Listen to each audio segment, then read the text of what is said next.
আসসালামু আলাইকুম।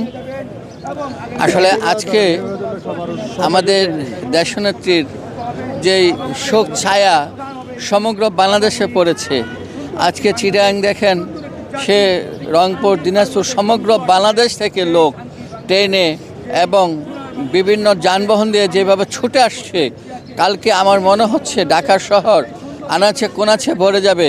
আমাদের জানাজার যে লোকজন আসতেছে, আমার মনে হয় যে স্থানটা আমাদের দেওয়া হয়েছে, এই স্থানে আমাদের মনে হয় যে লোক আসবে পরিপূর্ণ আনাচে কোনাচে ভরে যাবে।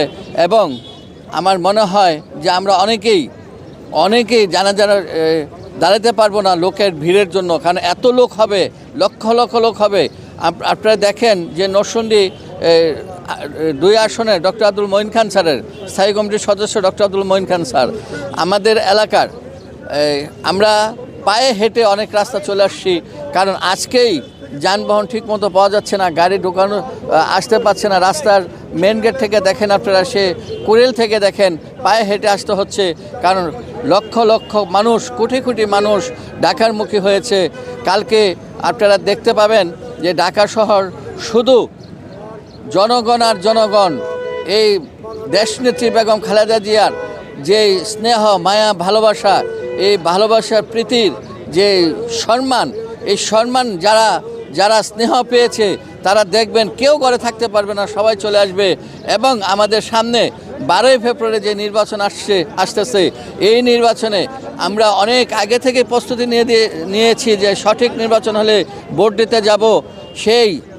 সেই অবস্থাতে আজকে দেখেন বাংলাদেশের সকল মানুষ ভাবতেছে যে নির্বাচনে কখন যে ভোট দেবে, কখন যে দানিশ হিসেবে ভোট দেবে। আগামী দিন তারেক রহমান প্রধানমন্ত্রী হবে, এই দেশের দায়িত্ব নেবে এবং এই দেশ বহু বৎসর পর, 18 বৎসর পর কিভাবে এই দেশটাকে আবার পরিপূর্ণভাবে চালাবেন, সেই অপেক্ষায় বাংলাদেশের সকল মানুষ। আপনি দেখেন এইখানে ক্ষুদ্র কয়েকটি দল ছাড়া সবাই একাকার হয়ে গেছে বাংলাদেশের মানুষ। কখন নির্বাচন হবে, কখন সেই 12 তারিখ আসবে। কালকে রাতেও আমরা এই অবস্থায় ছিলাম যে নির্বাচন কেন্দ্রে প্রত্যেকে যাবে, কিন্তু আজকে সকাল থেকে আমরা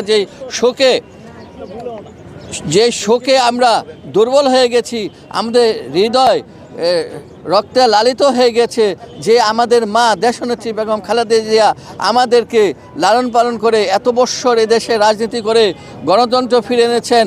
উনি গণতন্ত্রের মা, উনি আপসীর নেত্রী, উনি বাংলাদেশের একটা সঠিক গার্জিয়ান ছিলেন। উনি কখনো